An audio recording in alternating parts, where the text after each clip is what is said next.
Good evening, everyone. And with 15 minutes and 30 seconds left on the clock, I'll be starting the commentating. Better late than never, I suppose, as we're watching Timo Knizzi trying to take over Ferguson in 8th place right now. He's going to try and look for that line. He's going to try to do it around the outside. I don't think he's going to have the room. He is having that look, though. Going to try to dive at that inside. Last moment. But he decides to better for it. Might be waiting for the straight to actually pull off that move. Otherwise, he's not going to find the opening. Taking the corner with a more apex line. Ferguson trying to defend it. I'll take him the worst corner. He is right now in that drag line. Meanwhile, we're watching Nigel Wood defend his position against Clive Britton.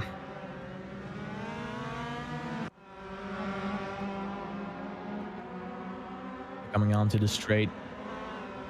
Doesn't seem, though, like Britton has enough speed right here to actually make that move. A little bit in front of them is Nigel Wood and RWB Godzilla. As Wood is defending his position against Brittle and Gretschel. This is a three-way battle right here.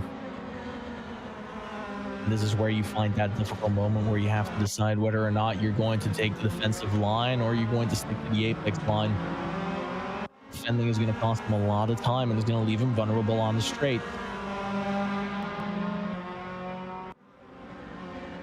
Now it seems they're just in each other's tracks. Alex Roggenbunk and Troy Adams right here. Back in the exact same position as the field seems to be tightly packed together. Here and there, a few openings for a move, but nothing too concrete just yet. Everyone has settled into that race pace nice and steadily, and they are waiting for the opening, the shot that they can take. Now, Zandvoort is typically a very difficult track to overtake on to begin with. There's a lot of defensive lines that someone can take, and it really requires is Nigel Wood as Gretschel still with him, trying to hold him off. And as I was saying, this is a place where it's very easy to defend. The apex line is very often a very aggressive one where the inside line will be hard to pull off. There's not a lot of lines in most of these corners, but the straight is one of these places as Gretschel is going to try to do the move. Is that slipstream going to be enough? Is he going to get enough of a toe to find that inside line? Wood doesn't think so, and he's right. Gretschel can't pull it off. He's right on his ass, and Wood is going to start feeling the pressure right here. He's going to have to figure out whether or not he's going to be able to upstand to this pressure with no ABS on this cars. It's going to become difficult. Gretschel is literally breathing down his neck. There's no way Wood is not feeling any consequences from this. You can see... Oh, Godzilla now looking on to the race leader. This is the battle for P1. Watkins will most definitely be feeling the pressure, seeing as he's currently leading this Grand Prix.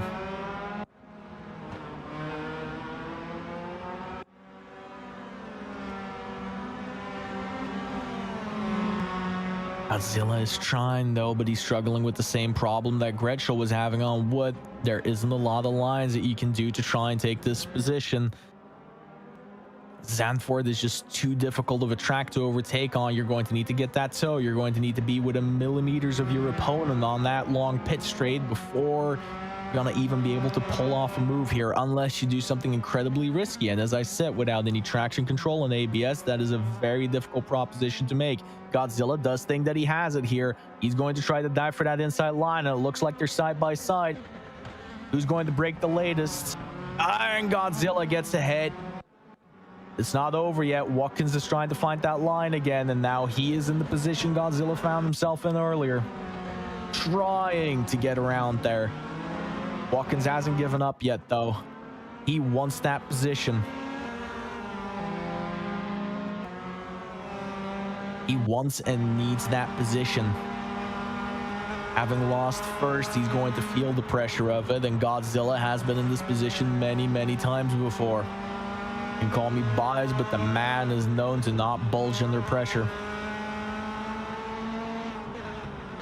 Godzilla still on that perfect line as Watkins misses the apex by millimeters. That's going to cost them dearly. He's falling back to half a second behind.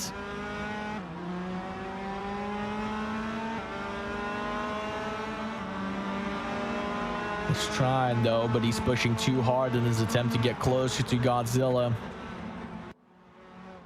Breaks a little too late, goes too deep into that corner, and he loses another 300 seconds. He's bulging under the pressure, but if he keeps this up, he's going to start bulging so much that in a little second, he's going to have the battle for third on his hands, as Gretschel seems to have found his way past Wood in the meantime, and Badowski's now trying to find his inside of Rigel. There might be a possibility here for him to pull it off, but I think he might be just a little bit too far back. Almost half a second is a lot of room. However, that bit straight, that can do you a whole lot of good. As you can see, Badowski's time to Rigel dropping, but it's not going to be enough. Ferguson having a look on the inside of Kuznitsny. Oh, that was close. Luckily for him, Ferguson didn't manage to lock up, which meant that he was not going to take out Kuznitsny, but there was definitely possible. Oh, and someone went off there in the back. That might be, I want to say, Panto. Not sure what happened there, but he might have just had a loss of traction as he came out of the corner, just a little too aggressive with the apex line. Lost the rear there. Kuznitsny here still trying to find that inside of Ferguson, as they seem to have switched positions. Now it is a different race yet again.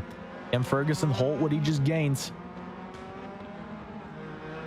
Kuznitsny taking a wider line, trying to find that apex line through that corner right there. Ferguson holding it straight in the middle. Kuznitsny seems to have found the more speed out of there, and he came out as there's still another car on that same straight.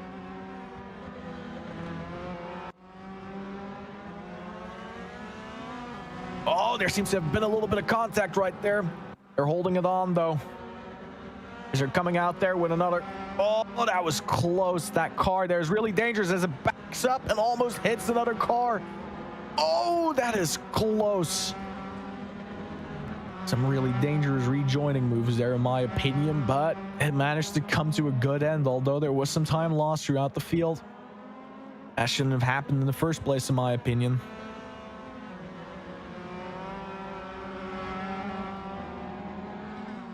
Battle for P15 goes on, but there you have Charger, the most difficult man of all of RWB to overtake. That's not going to be easy. And Kuznitsny now finds himself behind Ferguson once again, trying to find that opening.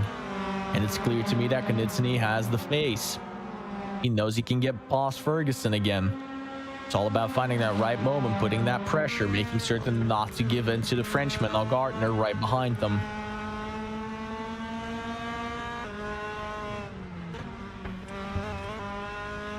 Kuznitsny nailing the corner in front of him, but Ferguson is doing so too. He's going to have to find a little bit of extra space. He's going to have to make Ferguson believe that he has the pace to dive the inside, make him drive the defensive line, as yet another car goes off in that corner. That seems to be a really tough spot for people to nail. This time no unsafe rejoins though. A little bit of dirt on the right side there for Rijkaard, but that seems to be all fine and dandy. Innersley meanwhile having a look for it, but can't necessarily find the line just yet. Taking a lot tighter though than Xander Westenberg.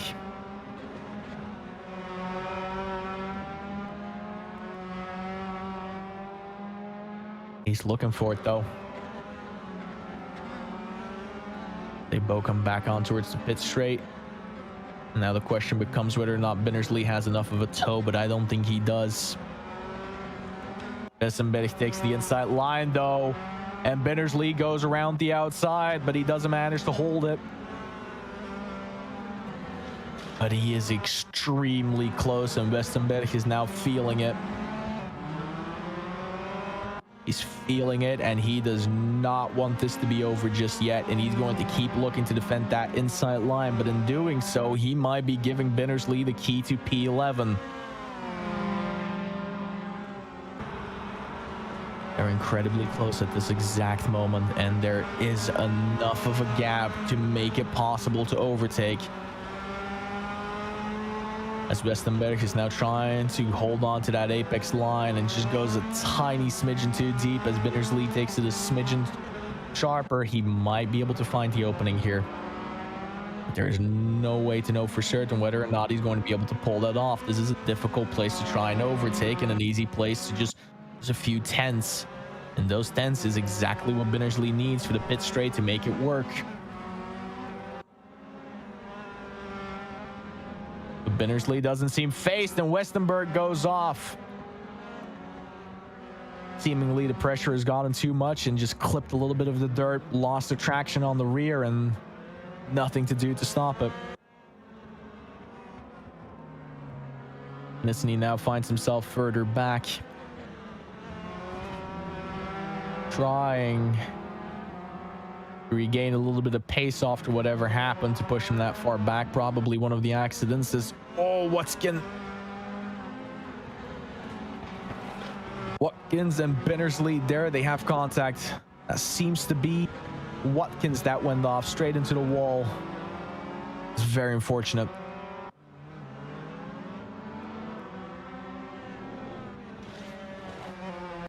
Troy Adams being put under pressure by Knitsny. Well, there's still a little bit of place there. There's definitely something on his mind. He's going to have to be thinking about that one, as the race is ending its final minutes.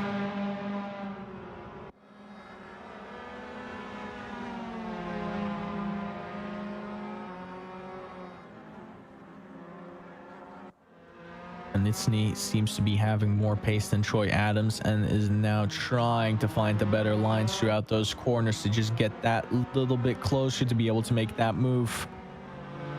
200 and 300 of a second is just going to be a little too much. Knitsny seems to have another idea. He believes he can break later than Troy Adams here and take the apex line. Alex Roggenbuck with Thomas Illeman.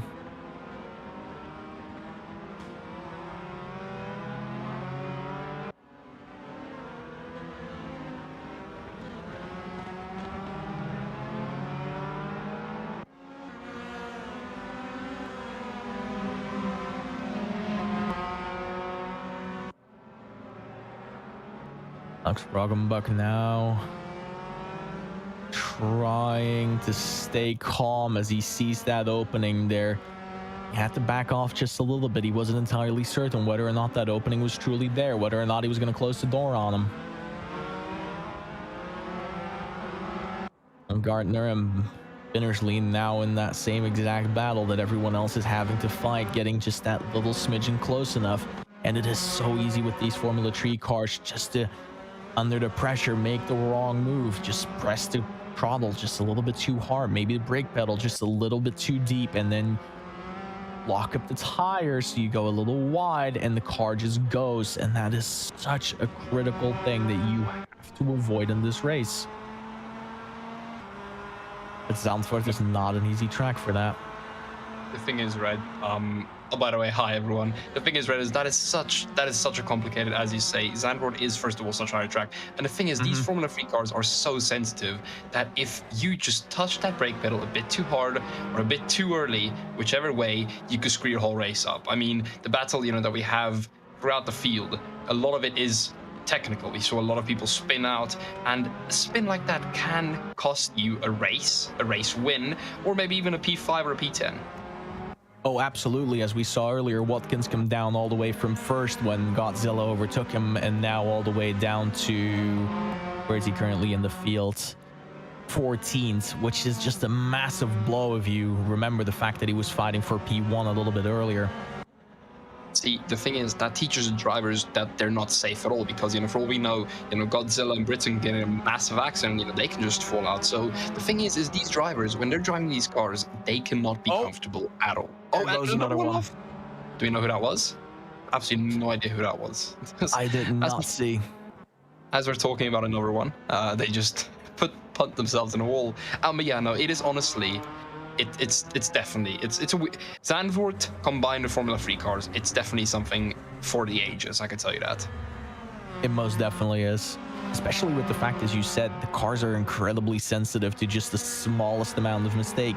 And that small mistake costs you so much here. Just a little bit too much throttle, you run wide, and the cars are not very good with the dirt here. And as you see, every single time that they go off, it's because they misjudged their corner, tried to carry just that little bit too much speed through, touch the dirt with that rear wheel, and you just see them go off straight immediately. But see, the thing is, even when they somehow get to, set up a clean move, let's say, on the pit straight, like we've seen, the thing is they're sticking behind other cars' slipstream, right? And the second they pull out, their car just starts dragging too much, so they don't have enough pace to get in front of the car. So that's why in Zandvoort, your biggest two things is keep it clean, keep going, and whatever at all costs, do not make a mistake. And that's, I mean, look at that. As we saw, I'm not quite sure who that was, but he made a mistake, got it too much on the curb, and now they've gone side by side, and the one who was back came ahead. Sorry, I'm not quite sure who that was. But my point is not only is this track technical, but it's dangerous. GT3, F1, F3, whatever you want to call it, this track is death trap at the end of the day. I'm going to be dead honest, but it is great to see that we do still have some drivers keeping it clean. And as we say that, Godzilla has fallen behind Britain. Is that because he pitted? He did indeed pit, but I'm not entirely certain what happened there. Oh, and as Troy Adams gets a drive-through penalty for speeding in the pit lane. Come on, Troy. Come on, man. Press those brakes. get on those brakes. You need to slow down. There's a pit limiter. That is going to hurt him, though. That is not something you want to be getting this late into the race. 2 minutes left on the clock. There's pretty much nothing he can do but suck it up at that point. That is even if he finishes. I mean, if he's still doing his pit stop, he might actually not be able to do the drive-through penalty, which means it'll get added as a time penalty at the end of his race, which, as you said, is not ideal. I think it might. I'm not quite sure how the pitting works. I'm not quite sure if there is a mandatory pit stop, but if there is, that might be why Godzilla pitted, because he's now down to P4 currently. So we'll see. Maybe Britain pits on the last lap. Marco getting across Rijkaard here, but it is very close. They're still side by side. That battle is not over yet. Marco is not done with it. Oh, but the camera is going to cut away as we see Rigel and Watkins now fighting for 8. Oh, and he gets Watkins. Oh my word! Back. Wait. No, these cameras, man. The cameras are. Charger and Alex Rockenberg now. Charger is one of the most difficult men to overtake. This is a very difficult task that Rockenberg has to, in the closing stages of the race, try and overtake Charger. And Once Charger again, has a lot of experience here. Right, but just have a look at what, oh, and there's someone off as well into the grass. But as we said, with Charger, look, Roggenberg was right behind him that whole pit straight, and he just couldn't make a move. And Charger is, as you said, extremely hard to overtake. But I mean, all of these drivers, it is deadly impossible for that move that I think, I'm not quite sure, sorry, I'm still getting used to the names, but that side by side we saw from those two cars heading through turn 12, 11, 12, and 13, that was amazing. The fact that these racers can do it is amazing. But the problem is, once you get on that main straight or any straight at all, if you don't have the speed, you're not going to be able to take that position and secure it, and you're just going to have to fall in line and try again. Yes, most definitely. Especially because of the fact, I mean, I cannot stress it enough how difficult it is to drive this track without any form of ABS. Because you just require that ABS so much to make those dives into those corners. Because by far, most of the places where you would think to be able to overtake on Zandvoort, you simply can't. The only reliable place to do it is that pit straight. But if you do not have the confidence in your skill of braking without locking it up, that inside move suddenly becomes incredibly deadly. And then even then, if you manage to get side by side, very often you lose just simply because you don't have the balls to do it. And there's no shame in that, but it's very difficult. And that's why another one goes off. Binnersley now finds himself in the grass. Poor Binnersley, man. Poor Binnersley. And see, Red, that is extremely true. I mean, listen, ABS, of course, it's a very debated thing. Should drivers have ABS or not? Oh, and as Clive actually touches the grass there. But the biggest thing is, as you said, Zandvoort is a track, other tracks, like Monza and whatnot. Okay, maybe not Monza, Spa and whatnot. You can maybe still play it a little with the brakes, right? But Yes. at Zandvoort, as you said, it is so critical. You need to be the latest of the breakers. And if you aren't, right, two things are going to happen. Or you're going to lock up and crash into a car, as we see Clive Britton there crossing the line. He is your race winner for race 1. You're either going to lock up or you're going to crash into the other guy. And neither of those options, I think, are good at all. With Gretschel and Wood in 2nd and 3rd. And here comes Godzilla to come and take home 4th. Banitsny in 5th. Ferguson in 6th. Dowski not close enough to make a move, which means that he'll be taking 7th, and Rigel 8th. RG Watkins in 9th. 10th for Al Gardner. Briggs Binnersley seems to be completely fine with taking 11th. No contention there. Al has Charger relatively far behind, so he's going to comfortably take 12th. However, Charger and Roggenbuck are still going. Is Roggenbuck going to find the pace to take that position away from Charger? But it doesn't look to be the case. So Charger taking 13th and Roggenbuck 14th. And Potter's taking 15th, and Adams going in for that drive-through penalty all the way at the end for 16th. There's the penalty. There is the penalty. Well done, Adam. Westenberg at 17th. Marco at 18th. Not close enough to be challenged by Rijkaard, who's going to comfortably take 19th.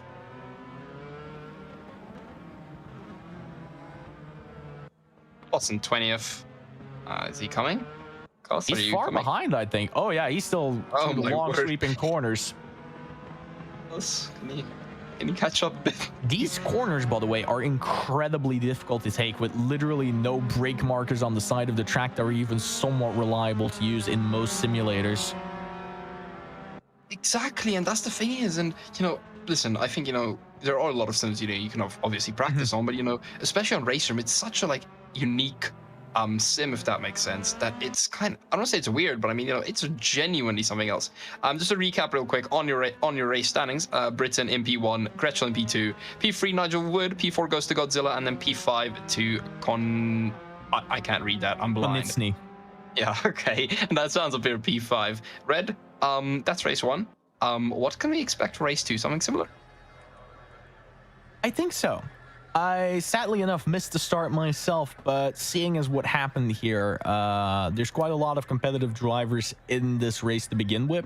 Some are incredibly consistent and incredibly capable of putting the same pace down every single lap, no matter what the consequences are to it. One of those on the grid, for example, is Godzilla, which we've seen do that in many different leagues before, whether or not they be in Raceroom or Assetto Corsa or even R Factor. So I'm expecting him to try and do what he couldn't do this time around, which is take the first position. But yeah, looking back at it, I think we're going to expect the exact same thing. A lot of drivers now had to learn their lesson the hard way about just staking that corner a little bit too sharp and touching the grass on the rear there. But I don't think they're going to be able to fix their driving behavior necessarily, looking for those few little moments. So I think we're going to see just as many crashes as before, which means the field is going to be shaken up quite a lot. And drivers with a much higher pace might find themselves a lot lower than they want to be. And that's going to put pressures on different people. I think to an extent, I think, they might be able to adapt a bit to their driving style. But I think in general, as you said, they won't really be able to change it completely. I do think, a lot of them learned lessons, like Rick Binnersley, that said, okay, don't touch here, don't push it too far here. But I think to a certain extent, the second race is going to be a lot calmer, but it's also going to be absolute chaos at the same time, if that makes sense. It's going to be something interesting, we'll say that. Yeah, and something that definitely needs to be kept in mind is with Zandvoort being as difficult to overtake as it is, the biggest opportunities are always going to be on race start, which means race start is going to be more hectic than many different other races. With a very unpopular opinion of mine is that while Monza is known for T1 having a lot of problems, in my opinion, just the entirety of the first lap on Zandvoort is worse.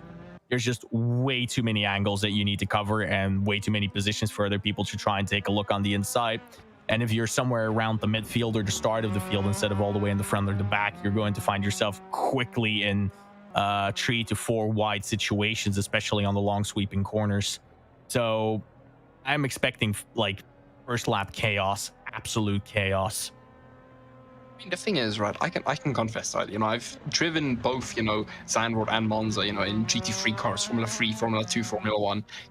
I've had quite a bit of experience on it, and I can tell you one thing. As you said, the thing is, tracks like Monza, yes, they're chaotic, but the thing is the drivers at least have a mentality of, oh, I should watch out for turn one because it's so dangerous. But the thing about Zandvoort, as you said, is it's the whole lap, because the thing is, everyone's so bunched up that if one guy misses his braking points, that's a whole chain reaction and 5 guys get punted off the track, right? Or if that doesn't happen, one guy might absolutely go, just keep on going, just go full throttle, and then he doesn't see a guy in front of him who's either had some problems or he's missed something, and then there's another collision. The thing about Zandvoort is, as you mentioned, it isn't just technical, but it is decently dangerous at this point. And that's why I think the race started this is going to be definitely one of the most interesting that we've seen out of the whole series. It most definitely is. It's sad that we don't get to see a track map, because I have this weird sneaking suspicion Gretschel is the only one out on track right now, getting himself warm and ready for it. No, he isn't. Panto as well. He isn't. Sorry. Actually, I think Panto might be the only one now. I think Gretschel might have retired. No, that's fine. But I do think Clive Britton, maybe we could see a bit of a performance again from him. He did well in the previous race, especially in that last, and he just kept it clean. So we'll see what he does as well. But yeah, no, this is Red. I think this is going to be chaos, man. I didn't see the first race start, but I'm expecting absolute chaos, and I think it's going to be extremely fun. I agree. Especially mostly entertaining for us. Yeah, no, we can just sit back and relax, can't we? Absolutely. I mean, they have to do all the hard work. We can just sit here, kick back, have some water, popcorn, whatever. We can just chill, can't we? Yep, without a worry in the world. And I mean, I am very much happy for that, seeing as the last time I was on Zandvoort was last week in the Construction Championship, and that was wet. And I can very much guarantee you that was not fun. You know what's the one track that I would say equals Zandvoort when it comes to wet? I would say it's Kyalami. I know I am a bit biased because it's my home track, but if you've ever driven Kyalami on the wet, it is suicide. You do want to, like it. Yeah, it's bad. Anyways, race start. Here you go. They're almost going to start. They're all feeling the pressure, and it's lights out, and away they go. And immediately there's already contact there on the front of the grid. They all bunch up, and it's looking to be a tree wide into the first corner. They all consolidate straight behind the line. Chaos all over the grid, but it seems that Britain, Wood, and Godzilla managed to get away relatively unscathed with the entirety of the pack behind them, as people are still going too wide through these corners. Slowly everyone gets into a position, but you can already see that Britain is pulling away far ahead of the rest of the pack, as Godzilla here is trying to chase down Nigel Wood, but is having to defend that position, and he's not capable of chasing Britain right now. If Britain just keeps his head cool. Oh, Godzilla trying to go on the inside. Very risky move right there. Rigel is currently trying to follow Badowski, which is seeming to work out more or less, but he's just as close as the rest of the field as everyone else is going to be. Just as predicted, there's a punt, there's another turn, and there's more chaos on the opening lap. There's just too little room for error on Zandvoort. And right there, you just see so many people affected by a single accident. And that's exactly what we were talking about. One guy messed up, and it caused 3 or 4 cars to all be in chaos. That is absolutely amazing. I don't know if you can have a view up the track, but I think Nigel Wood and Godzilla, I think Godzilla has got past Nigel Wood quite comfortably, may I say. Already 5/10 between the two. And then, of course, this battle here, Rick Bittersey pushes in RG Watkins. Bittersey trying to get up the inside. Is there contact? I can't see. No. Oh, they're still going head-to-head, and I think Binnersley is past. Binnersley is in front, let's say that. Absolutely well done. That toe battle, though, with everyone else. Trying to find that opening, trying to make the fake stick. But he can't. There just isn't enough pace on that straight line. Rick just sticking to the inside here, hoping he can get the inside. Ian, of course, wanting to stick his nose in, but just not quite close enough. You can tell, usually- though, that Binnersley is getting really nervous because he took that curb just a smidgen too hard, and that's not something we're used to from him, which means he's looking for just that little bit more pace, and it's putting him just a tiny bit off of his own line. So he's trying to push really hard, trying to hold on to that position, and that's giving Watkins just that little bit more to try and find that opening. But he doesn't have the balls right here to push that inside line, not in these long sweeping corners. He's going to try to stick closer. Binnersley missing that apex line just a tiny bit. Watkins gaining just that little bit more right there. Oh, and there's another car that went off yet again in those same corners. They are fucking lethal. Yeah, exactly. The thing is, as we see someone spark up there, oh my word, I absolutely love the sparks in these cars. The thing is, see, okay, now we have a drag race here between Marco and Xander. Xander trying to get his nose up and inside, and no, it cuts away. It cuts away. I think did Xander get past? No, he did not. Okay, so he did not. He is still behind Marco, but Marco barely keeping that position, barely keeping behind. Troy Adams and Alex here. I'm not quite sure. I think that's Troy on the inside. Every time something happens, the camera switches, man. There's just too much happening. That's the nature of Zandvoort. There's just too much happening. That is. Angela Madel fighting here through turn 1, though, going too wide, and it cuts away yet again as Troy Adams and Gretschel are now fighting for position. Gretschel having that inside line. Adams going for around the outside, I believe. They're still side by side. Those are not corners you want to be side by side, true.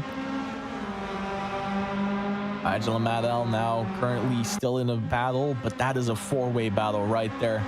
On each other's drag line, all looking for that opening. Oh. Looked like a second, like they were going to go wide. Oh.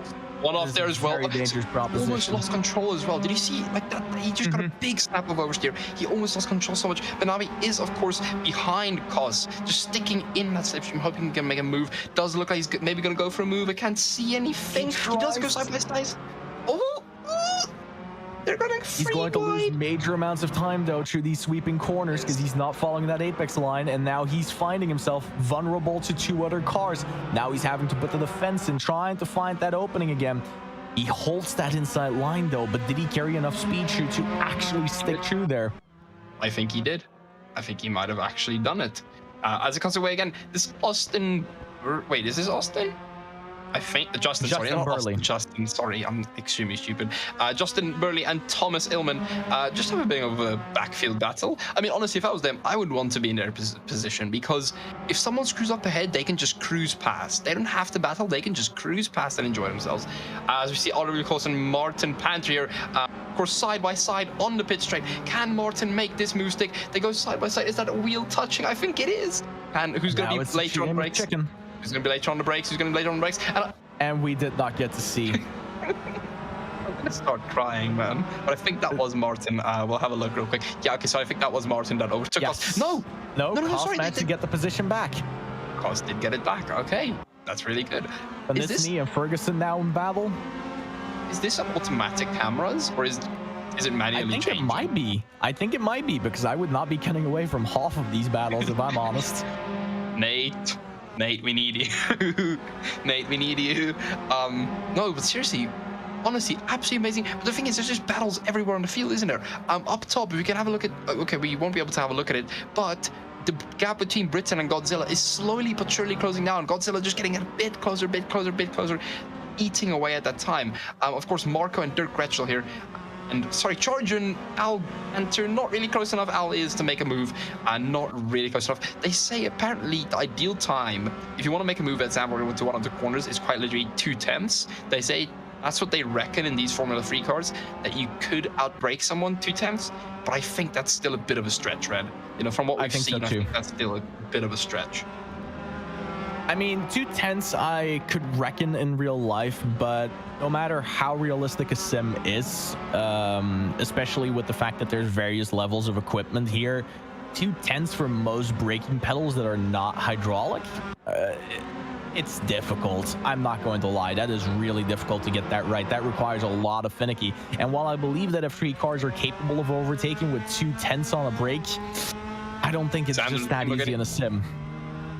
No, I definitely trying for the inside here, but I don't think Ferguson is going to give it just yet. I think he's on that inside right there. Because Knitsny is leaving him space. I do think I heard contact there, but it's fine. We'll ignore that. We just won't talk about it. And now we go to another battle, Matt L with Watkins Treeway. Oh, Because I think Charger is involved there. I think he might be. Watkins just swerving behind. Look at that. He's just trying to find an opening. See if Matt L doesn't make a mistake. When Matt L isn't making a mistake, just sticking behind Rigel. This is Watkins' view. Look at the back, man. I mean, there's no way. Matt L making just a little bit too late of a break there, diving a little bit too deep with oversteer, and Watkins managed to get over. And it was not Charger, but Binnersley, who now has a shot at Matt L through the fucking pit straight. He's going to get that corner just a little bit better. You can see him irking closer. I don't think he's close enough to dive it on the inside, though, but Matt L straight from one battle trying to overtake back to his position. He just lost into a battle to defend the one he just essentially got forced into. It is honestly, and that's the thing is you know, Watkins. Binnersley is now diving in. That's Binnersley right there behind them. Binnersley trying to get that 7th position away from Matt L, who got forced into it by a tiny mistake. As we switch away for Godzilla trying to get 1st position. And he is close. Britton is going to feel that pressure immediately. He hasn't had to deal with it all race long so far. He's had a nice, calm pace so far. But Godzilla is literally within touching distance of his rear wing. The thing is, if Godzilla makes a mistake now and the misses braking point, just touches that grass, he has a problem, because this might be his only opportunity to overtake Britain, because Britain is extremely consistent. That's how he's pulled that gap. He is being consistent. So if Godzilla goes for something too risky, Britain might be like, okay, go for it. And then Godzilla takes himself out of the race. That's the biggest problem. Godzilla just going a little bit too deep there. You could see that as they were both dealing with snaps of oversteer. Rick Binnersley and Matt L. That is Rick Binnersley and Matt L. Rick going for the move. Rick didn't make the move. Okay, Rick did make the move up the inside of I think of turn 6. Somebody trying to hold it around the outside though against Konitsny, as they are all in big trouble because they're all on each other's braking line right here. Godzilla trying yet again around the outside of Britain. Is he going to be able to hold it? No, but he is going to be within touching distance yet again. Is he going to find it along the inside line here? No, he's not. He might actually. Is he going to? No. Okay, so that's the thing is, that sequence of corners, apparently the ideal is to stick it on the inside and keep it there constantly, no matter what, just keep your nose in. And apparently that's the strategy that works. I've never tried it myself because I don't have big enough poles. But I mean, hey, good for these guys. If there is one thing I can definitely guarantee you that he has, is that Godzilla has balls. I have seen him do some driving moves in the last year that I am still impressed by, as he's going to try to do it yet again. He's going to try to take that outside line there. He's going to try to carry as much speed through there, and then he's going to try and give it a shot on the pit straight line. Mark my words, we're going to see him again when they come to the pit straight. We definitely will. This is between Marco and Gretschel. Marco just behind Gretschel, not quite close enough to make a move. That's the thing is about Zandvoort is, you know, one corner you're right on a guy's ass, and a second corner, you know, you're 4th, 5 tenths off. It's just such a track. I don't know, man. I do not know at all how these drivers do it, but yeah, well done on them. Here they are again. Godzilla is very close, but he's not within that limit yet where he wants to be. But if you just look at that camera angle, you can just tell that there. Oh, who's this? Where did we switch to? No, I think that's Godzilla and Clive. And yeah, wow, the camera was fucking up. Godzilla finds him in the exact same position as earlier. There's not a lot that he can do about this. But see, here's the thing: is Clive, through that happen, Clive keeps a really tight turn, while Godzilla keeps taking a really wide turn, as the same with Watkins here. The thing is you can't go too wide at Zandvoort, and I think that is punishing a lot of these drivers. Very much might be. Problem though is, and to anyone that actually drives along the midfield and doesn't classify themselves as either fast or an alien, is that especially without ABS, is something you don't want to risk is driving straight behind another person, especially entering the braking zone. So very often some of these guys, even though they know they can't make the overtake, they'll go over towards the inside line just to make certain they have a little bit more room for when they fuck up. And it is also as Godzilla clips the curb there, it is also a mental game, isn't it? You know, if you just Mhm. if you show him, oh yeah, I'm here, by the way, then that can scare the living crap out of someone. Oh, Godzilla taking a lot of sparks there as he gets a snap of oversteer. This is still Godzilla and Britain. I'm so certain because those are the same car liveries. As Godzilla is going to try it around the outside again, but he's just going to take the apex line. This will be Rigel and Watkins as Rigel tries to find the inside line. Is he going to make it work? No, he is not, with just a smidge of a lockup. He's close enough there. I think that's Ian I think that's Ian that wins up the inside there. I do apologize. I think Ian's behind. Might be. Am I blind? Yeah, I think it's Ian that's behind in the black. I thought it was car. Rigel right there on the pit straight. I thought they switched. You know what? I wouldn't be able to tell you. I'm just looking at the P5 and P6, man. You know, I'm not going to lie. One of the harder things to commentate on these F3 cars is the fact they all just look the same. Dude, that's the thing. That's why, GT3, F1, even F2, the cars look a lot different. But in F3, it's just all the same, man. Drive-through penalty for speeding the pit lane. Oh, and that seems to be Koss that just went off, as Illiman is now going to come very close to Koss. Koss is not going to have the speed on that straight, and he's going to have to consolidate, as Godzilla is going to try it around the outside, but he has a snap of oversteer, doesn't manage to stick it on Britain.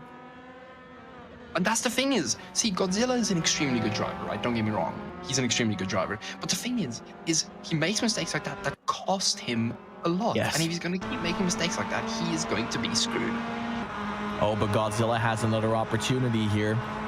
Britain is going to hold that inside line, but if Godzilla plays his cards right, he's going to have the apex line without any interference as the game cuts away again. It doesn't like us, man. No, it does not. Rigel now trying the exact same thing on Watkins, and he's going to dive it on the inside, and he's going to make it stick. As we go back towards the other battle, and Clive is going to have to consolidate. He cannot keep up with Godzilla. He found that opening, and now Britain is having to do it back. Godzilla hold on to the pressure without making a mistake, because that is uncomfortably close. That is extremely... But see, the thing is, if you were Britain here, I would say just stick behind Godzilla and just wait for him to make a mistake. We've seen Godzilla have massive snaps over here. So if you're Britain, just stick behind and wait for him to... Look at that. Look at how wide he went there. Wait for him to make a mistake and go past him again. It is possible. I'm telling you, this is not the final. There's 15 minutes after this race. This is not the final decider. No, I don't think so either.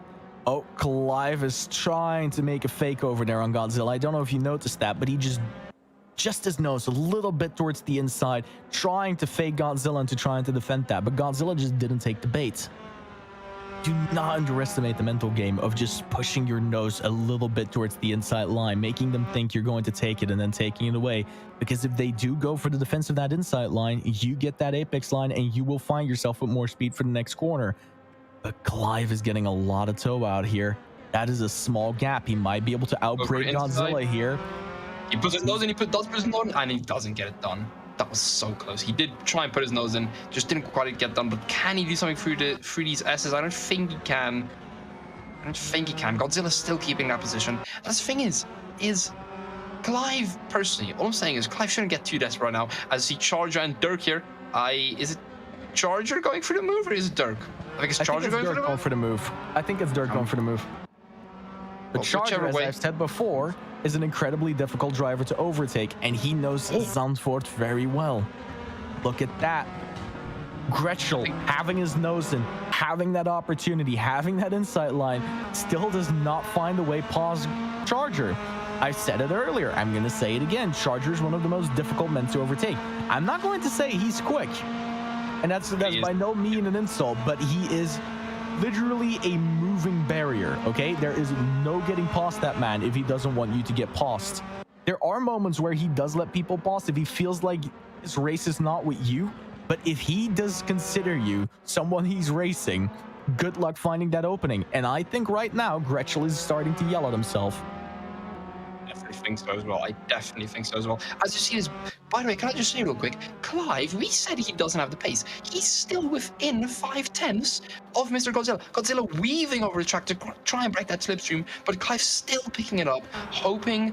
I don't think he's quite, no, he is not close enough to get a move into turn 1. But what I'm saying is, Red, Godzilla must be feeling pressure, because yes, Godzilla was fast, but now Clive is saying, listen, I have the pace, I can still follow you. I was just waiting. This suits me. I can just fit nicely into your stream and just stay here, you know? Yes, very much so. However, there are two mental games being played here because there's pressure on both sides. The first being is Godzilla having that pressure put on him to not make a mistake because the other car is straight there. But as you might notice, while Britain does have the pace to keep it with Godzilla, every so often he makes a tiny little mistake. And those mistakes play a much bigger mental game in these types of battles than most people realize.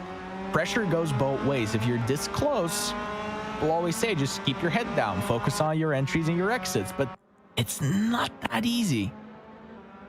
Especially when you see them slowly go away because you make that tiny mistake. While Godzilla just has to look in his rearview mirror every time he approaches a corner, Britain sees that car in front of him the entire time. And maybe he might even see it as an unobtainable goal. See, it could either go that way, or Britain could see that and say, I'm hungry enough to get this. That's also a very real possibility.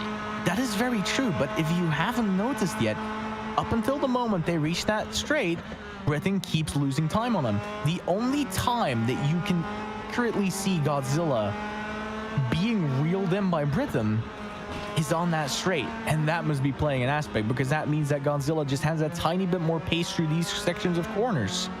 Because if you look at it right here on the straight, Britain gained about 100 of a second, but right now Godzilla has pretty much reined away that second again. As I say that though, Britain is proving me wrong as he finds some extra pace through these corners as he's going to close the gap down to just 200, coming from 400 a second. You see, he heard you, Red. He heard me. Red, you know what? Screw you, okay? Screw you. I've got this. It's the commentator's curse in reverse right there. It is, man. That's all it is. I mean, listen. I always commentated the quite a few other series. Racing. I think you just jinxed him. He lost his time again. Look at that. Okay, you know he's gonna do horribly. He's gonna lose all his time. Okay, we'll just say that. Watch it work. Oh my god, it actually happened. See, I've commentated a lot of other races, all right, and this is the commentator's curse thing. You guys might think it's a joke, but we've genuinely seen it happen, you know? Someone will be leading one, will be stable, and then you say, oh, this guy's doing great, and then he spins off the track. It's the most ironic thing I've ever seen in my life. It is. Look at that, though. Now he's gaining that little bit of a time back, as I said earlier. But this is where it becomes difficult. Although Godzilla taking that corner just a little bit too deep and taking a little bit too much of that curb, and there's Britain again. Dare to punish Godzilla. Dare to remind him, I'm still here, and I'm going to get you. And I think that is his intention. I do think his intention is to get him. It's like a bit of Pokemon, isn't it? Gotta catch him. Yes. Well, it is. We haven't seen much action through the rest of the field, have we? We've kind of just been on no, and here the whole time. Looking at the rest of the field, there isn't really any gaps close enough to make a battle worth happening. Westenberg, maybe? Sorry, as I said, Westenberg overtakes the Freeze. I think the Freeze might have spun. Westenberg does overtake him.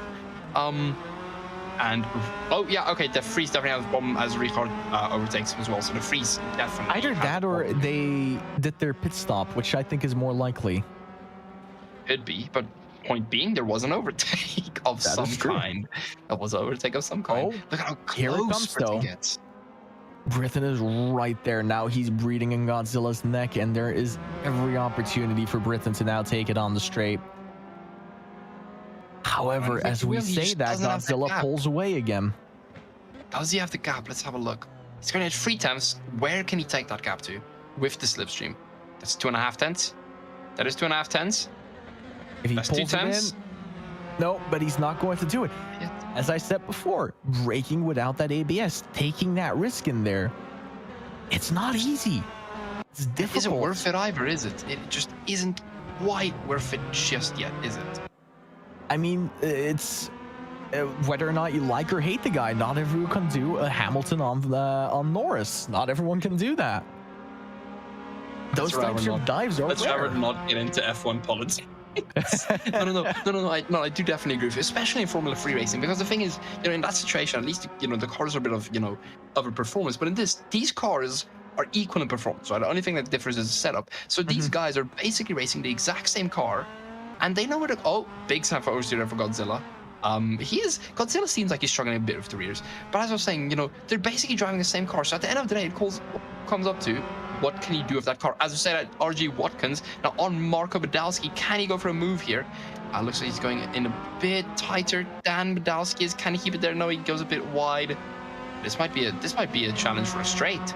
I think this might be a straight challenge. Definitely will be. Imagine to stick it this close, it will happen. I think he might actually be able to. If he can just keep it within 3/10, he's lost a bit of time there. He needs to keep it in. He does keep it in, but he's lost too much time, Marco. Sorry, Ian has. It's just at Zandvoort, the time is so crucial, and you lose it at every single corner, don't you? Lose or gain. Very much so. Very much so. As most of the field now pitting, getting their mandatory pit stop in. It's interesting going to see who pits first. Oh, sorry, as I said, Godzilla pits.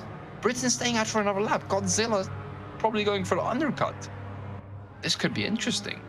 I think Britain not following Godzilla into drive-through penalty for Godzilla. No!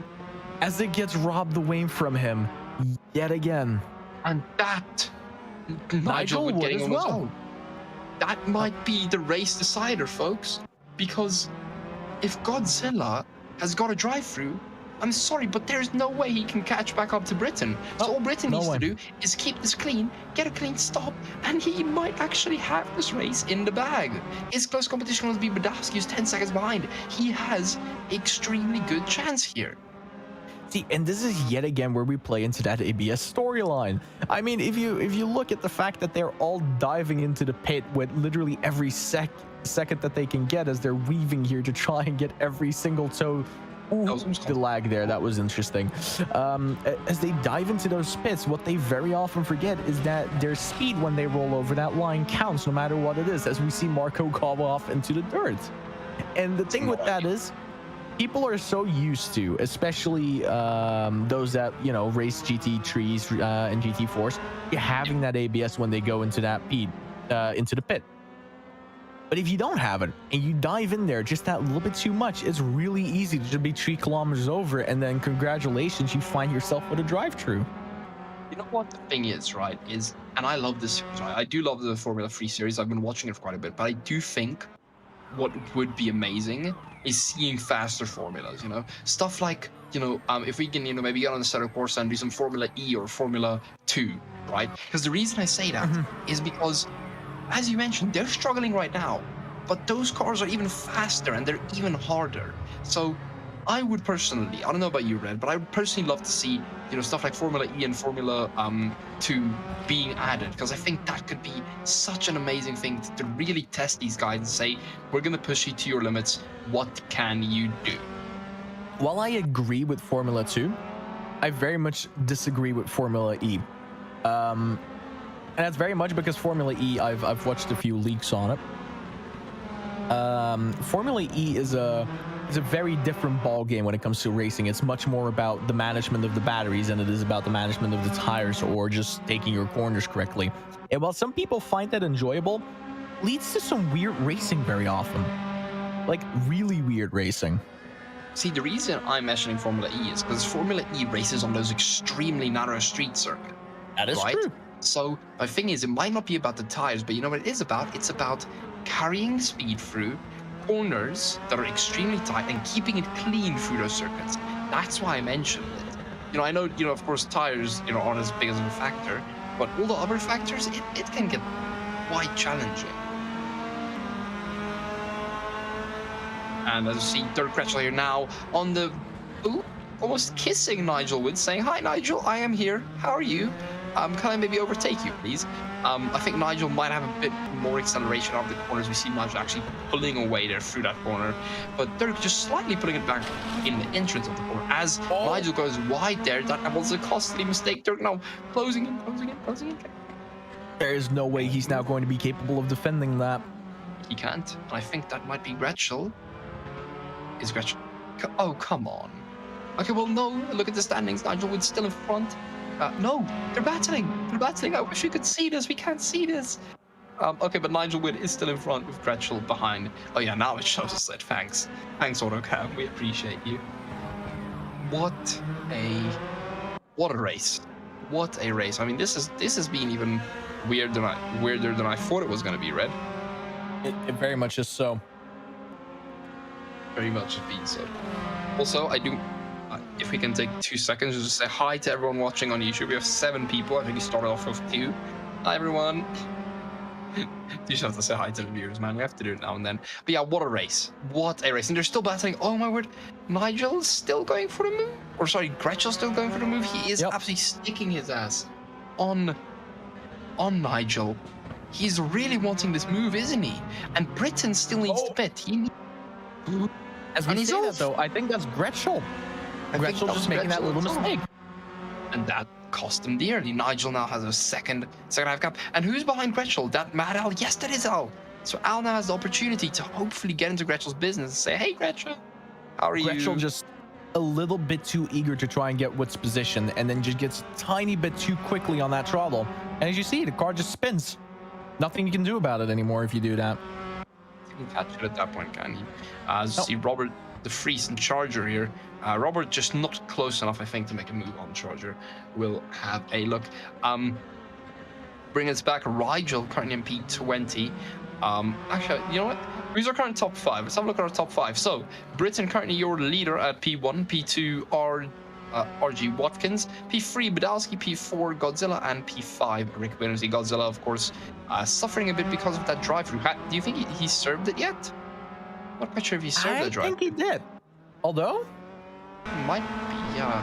Could be. I'm not certain. But I think Britain just needs to pit now, man. Wait, actually, did Britain pit? I don't think he has yet. That's not ideal, because if he doesn't pit, he'll get... I don't want to say disqualified, but he'll definitely get a penalty. Maybe he pits it and he's just pulled a 13-second gap. Is that possible? I mean, it definitely could be. Definitely could, but 20 seconds left in the race. Godzilla and Britain were in a class of their own throughout the entire race because everyone else behind them was battling. And that is what time is. Sometimes it's better to work with the guy behind you to get ahead and to struggle with him and get in that traffic. And I think that's the one thing that might have cost Godzilla and Britain some time, is they were battling 1 point too much, and they should have rather been helping each other to get out front. That's just my personal opinion. As we see Clive now rounding the last few corners of this race. I have absolutely no idea where he is right now. I have a track map and I still have absolutely no idea. Oh, he's at the bottom. Turn 12. Comes through turn 12 and turn 13. No, okay, that is not turn 12 and 13. Do apologize. I have absolutely no idea where he is. I wish we had a track map, man. We need a track map. I mean, he's currently going through the last few corners on the middle section. He's about to enter himself into the third sector. And this is where everyone always makes a tiny mistake. They always go a little bit too deep. We've seen it a few times before. This is a difficult corner to take. Now, he's not going after the fence, so it's not too bad of a problem. Taking just a little bit slower, which I don't think he's going to mind doing. That's through turn 11, I think that was, if I am correct. And then turn 12, here it is. Turn 12, turn 13, onto the Tunnel West Straight. And ladies and gentlemen, your race 1 and race 2 winner, C. Britain. And we see him weaving across. Clive Britain. Well done. Well done. Now Watkins coming in to redeem himself from his mistake earlier. Bentowski in third. Godzilla is probably kicking himself. Oh, he must be so mad. He must be so mad. Oh. Oh, Godzilla going off just yet again. He was mad. I think he might have been mad. He was very mad. I think so too. Happy P5 for Rick Binnersley though. Look at him. Yep. He's quite happy. he looks quite happy. Wood Nigel Will, I think definitely that also is happy. sick. Definitely. Rachel in 7th, Al in 8th, 9th for Ferguson. Benitsny comfortably in 10th. Oh, he's enjoying it. Look at that. He's enjoying P10. Gardner going to come over the line in 11th. I hear Just a some little ways revving. behind them, Charger. I hear some revving below us. Can you hear that? Mm-hmm. There's someone loudly revving the engine. That might be Britain at this point. It probably is. Probably Charger is. I coming would. around that corner with De Vries close behind. Oh, still a little three-way battle there. They're going to try to pull out, just get that little position. No, it's not going to happen. De Vries, Roggenbuck, and Rijkaard coming into 13th for 14th and 15th. Oh, is this Rijkaard? Yeah, this is Rijkaard. This is Rijkaard. And that was Charger, De Vries, and Roggenbuck instead of Rijkaard.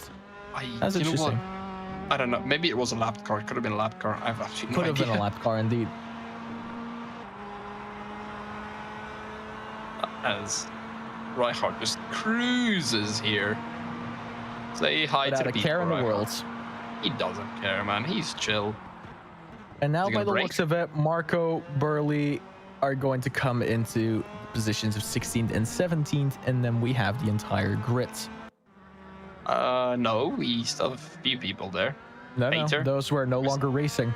Oh, they were racing. Oh shit. No. Okay, well, no. So now we have our Marty was still positions. racing. P1, Britain. P2, Atkins. P3, Badowski. P4, Godzilla. And P5, Binnersley. And that was our race 2. Race top 5. Yeah, that was extremely fun. Two of extremely fun races. I absolutely loved the hell out of that. Yeah, as you go down here, all the way down to I think it's 22. Not quite sure. It's a big grid. It goes further. It goes further. A lot of DNFs.